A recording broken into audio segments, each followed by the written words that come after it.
The Persian Gulf lay shrouded in pre-dawn darkness at 0241 hours when four Iranian Mi-17 helicopters broke radio silence.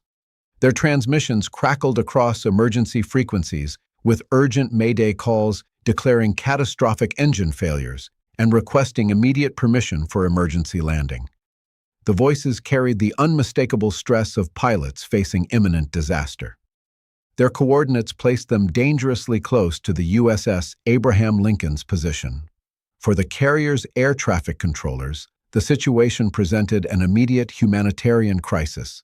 Four aircraft with crews in peril operating in international waters where maritime law demanded assistance to those in distress. What no one aboard the Lincoln knew was that beneath the dark waters, directly below their hull, two Iranian Ghadir-class mini-submarines had already maneuvered into position. Their passive sonar operators listened to the carrier's propellers churning overhead, counting down the minutes until the helicopters would provide the distraction their mission required. Inside each cramped submarine, 15 commandos from the Islamic Revolutionary Guard Corps Navy Special Forces performed final equipment checks, their breathing apparatus tested and retested, their weapons wrapped in waterproof sheath. The coordination between air and subsurface elements represented months of planning, a carefully orchestrated deception designed to deliver 90 elite fighters onto America's most powerful warship. The submarines had departed from Bandar Abbas 72 hours earlier, taking circuitous routes through Gulf waters to avoid detection. These vessels, measuring just 29 meters in length, carried sophisticated sonar suppression technology, specifically designed for operations in shallow coastal waters. Their mission required positioning beneath the Lincoln without triggering the carrier's advanced sonar arrays. The submarines would serve multiple critical functions, inserting the underwater assault teams, providing covering fire support if possible, and serving as extraction vehicles if the operation succeeded. The Combat Information Center aboard the Lincoln analyzed the Mayday transmissions with professional urgency. Radar returns confirmed four helicopters approaching from Iranian airspace. Their flight profiles showed the erratic patterns consistent with aircraft experiencing mechanical emergencies. The duty officer faced a split-second decision: deny the landing request and potentially watch aircraft crash into the Gulf, or permit what could be an elaborate ruse. International maritime tradition and American naval doctrine emphasized assistance to mariners in distress. The helicopters received clearance to approach for emergency landing on the carrier's massive flight deck. Flight deck personnel scrambled to clear landing spots and position emergency response teams. Firefighting equipment rolled into position. Medical corpsmen stood ready with stretchers and trauma kits. The deck transformed into an emergency receiving area. Standard security protocols for foreign aircraft remained in place, but the urgency of the situation compressed normal verification procedures. The helicopters approached in formation, their navigation lights visible against the darkness, their distress calls continuing to paint a picture of desperate crews fighting failing machines. Beneath the surface, the submarine commanders received the signal that the helicopters had begun their final approach. Compressed air hissed through ballast systems as the vessels rose slowly toward the surface, maintaining just enough depth to avoid visual detection while allowing their commandos to exit. The first submarine positioned itself along the Lincoln's starboard side, the second to port, ensuring the assault would strike from multiple vectors simultaneously. Hatches opened silently underwater and the commandos began their egress. At 0247 hours, the first Mi-17 crossed the deck perimeter, its engines roaring as the pilot executed what appeared to be a struggling approach. The second, third, and fourth helicopters followed in rapid succession, spacing themselves across the vast flight deck. Then, in perfect synchronization, the performance ended. All four aircraft executed aggressive flares simultaneously, their failing engines suddenly producing full power. Side doors flew open and fast ropes deployed in a cascade of braided nylon. Commandos appeared in the doorways, already clipped to the ropes, beginning their rapid descent before most observers could process what was happening.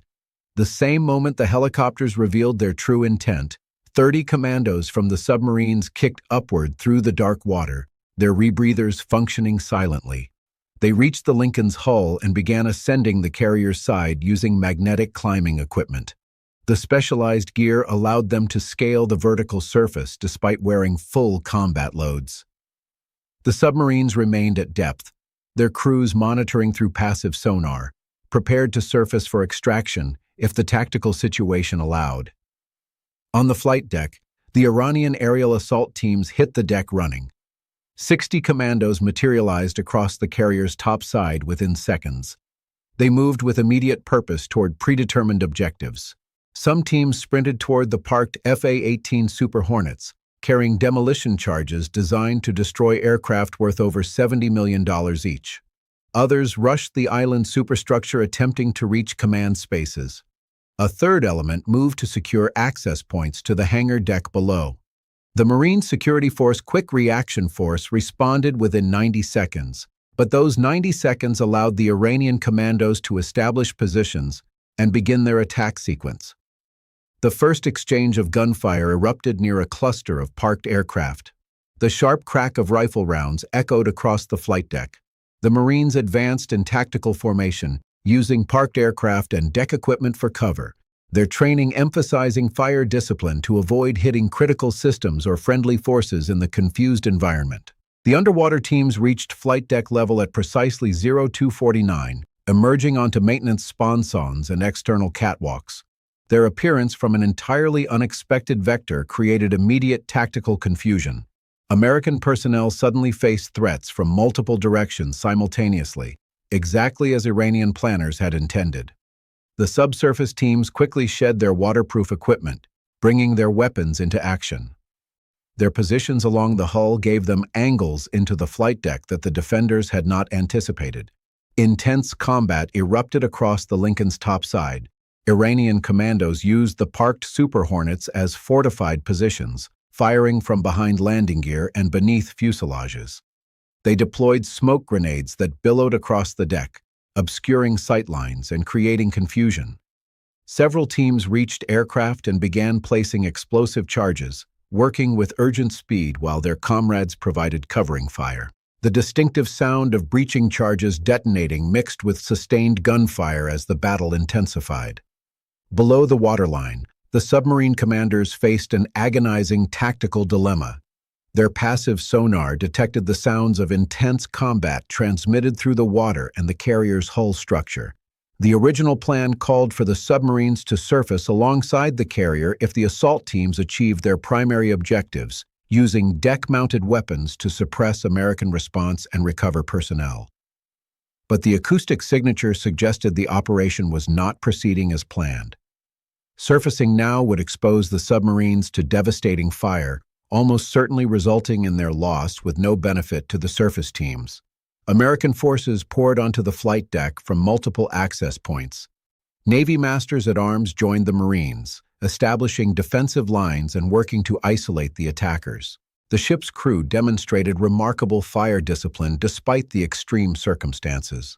Officers shouted commands over the gunfire, coordinating movements and establishing fields of fire. The defenders quickly recognized the threat from the sponsons and catwalks, redirecting forces to engage the underwater insertion teams. Inside the island superstructure, Iranian commandos who had penetrated interior spaces found themselves in brutal close-quarters combat. The narrow passageways created an extremely challenging environment where engagements occurred at ranges measured in feet. American personnel, many roused from sleep by the general quarters alarm, grabbed weapons and moved to defensive positions. Damage control teams found themselves simultaneously engaging intruders and managing small fires started by explosive devices. The helicopters, their insertion complete, attempted to provide fire support for the ground teams. Door gunners opened up with mounted machine guns, raking American positions. But this exposed the helicopters to concentrated return fire from dozens of small arms. Rounds tore through helicopter fuselages, shattering cockpit glass and disabling flight systems. One Mi-17 took catastrophic damage to its main rotor assembly, the aircraft lurching violently. A second helicopter, its fuel tanks perforated, began trailing smoke as aviation fuel ignited. The submarine commanders monitored the deteriorating situation through their acoustic sensors. The sound profile indicated American forces were gaining the upper hand. With the frequency and intensity of Iranian weapons fire decreasing, the difficult decision crystallized. Remain in position, hoping for a miraculous reversal, attempt a surface action that would almost certainly fail, or preserve the submarines and their crews while accepting the loss of the surface teams. The submarines could not assist without sacrificing themselves uselessly. On the flight deck, the tactical situation evolved with brutal rapidity. The Iranian Commandos fought with the desperation of men who understood they were committed beyond any possibility of extraction. They employed sophisticated small-unit tactics, with teams providing mutual support and executing coordinated movements, but they faced overwhelming numbers and defenders who knew every inch of their ship. American forces began compressing the attackers into smaller areas, methodically clearing sectors of the massive deck. At 02:53, 6 minutes into the engagement, the first Iranian demolition charges detonated. An FA-18 erupted in flames as explosives severed critical structural members. The blast wave knocked nearby personnel off their feet, and secondary explosions from the aircraft's remaining fuel created a fireball that illuminated the entire flight deck. 2 more aircraft took explosive damage as commandos successfully completed their sabotage missions before being stopped. Each detonation represented tens of millions of dollars in destroyed capability. The underwater teams fighting from their positions along the hull found themselves increasingly isolated. American forces worked to seal access points from the sponsons to the flight deck, cutting off the subsurface commandos from mutual support with the aerial assault teams.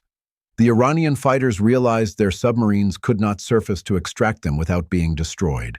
Several attempted to rappel back down to the water, hoping to swim to the submarines, but concentrated fire and exhaustion made this impossible. The submarines began their withdrawal at 02:56, 10 minutes into the surface engagement. The commanders had no choice but to accept the mission's failure and preserve their vessels for future operations. The boats descended to 200 feet and turned away from the Lincoln, their electric motors running silent as they slipped away from the combat zone. Behind them, 30 of their commandos fought on without hope of extraction. The submarine crews would carry the weight of that abandonment, knowing operational necessity had demanded it. Inside the ship, the close-quarters battle reached fever pitch. Iranian commandos attempted to fight their way deeper into the carrier, seeking magazine access points that would allow catastrophic sabotage. American personnel established defensive positions at critical choke points, denying access to vital spaces. Firefights erupted in mess decks, passageways, and maintenance spaces. By the 12-minute mark, American numerical superiority began telling decisively. Reinforcements continued flowing to contact points, while the Iranian forces could only diminish. Wounded commandos found no opportunity for medical treatment or evacuation. Ammunition began running low for teams that had carried only what they could fast rope with or swim with. The initial shock gave way to organized resistance that ground down the attackers through sheer weight of numbers and firepower. The helicopters faced their own crisis. 2 aircraft were already trailing smoke and fire, barely maintaining altitude. A third took concentrated fire that disabled its tail rotor, sending the Mi-17 into an uncontrollable spin. The pilot fought the controls desperately before the helicopter impacted the water 300 yards from the Lincoln, breaking apart on contact. The remaining airworthy aircraft abandoned the surface teams, turning toward Iranian territory with wounded crew aboard. At 15 minutes, the last organized Iranian resistance on the flight deck collapsed. Small groups of commandos continued fighting, but these represented isolated pockets rather than coordinated elements. American forces moved through the engagement areas with tactical precision, clearing behind aircraft and equipment, securing surrendering personnel, and neutralizing those who continued fighting. Medical teams began treating casualties from both sides. The underwater teams met their end in a final stand on the sponsons and catwalks. Cut off from extraction and facing overwhelming force, they fought from their exposed positions until American forces brought sufficient firepower to bear. Some attempted to jump back into the water, but wounded and exhausted, they could not swim to safety, even if the submarines had remained. At 0304, 23 minutes after the first helicopters touched down, the last gunshot echoed across the Lincoln's deck. The silence that followed seemed impossibly loud after the sustained violence. Smoke drifted across the flight deck from burning aircraft and scattered fires. Spent brass casings littered the deck by the thousands. Medical teams moved urgently across the deck, providing care to wounded personnel from both sides. The final accounting revealed the engagement's devastating outcome. All 90 Iranian commandos who landed on or climbed onto the Lincoln were either lost in action or captured. Of the 4 helicopters, 2 were destroyed in flight. 1 went down with complete crew losses, and only 1 returned to Iranian territory. The 2 mini-submarines escaped, their crews carrying the burden of abandoning their comrades but preserving critical assets. American casualties numbered 14 personnel lost and 38 wounded. 3 F/A-18 Super Hornets were destroyed completely, with 4 more requiring extensive repair work. Flight deck systems sustained damage requiring months of repair work. The operation demonstrated both audacious Iranian planning and the fundamental challenges of asymmetric naval warfare. The coordinated deception, the dual-axis assault, and the commandos' fighting spirit showed sophisticated operational thinking. The submarines successfully inserted their teams and escaped detection during withdrawal. Yet, tactical surprise could not overcome the Lincoln's inherent advantages in numbers, firepower, and defensive depth. Regional tensions intensified immediately as additional American carriers deployed forward, while Iran absorbed significant special operations losses and faced questions about operational planning that had sent elite forces on a mission with minimal extraction options and overwhelming odds against success.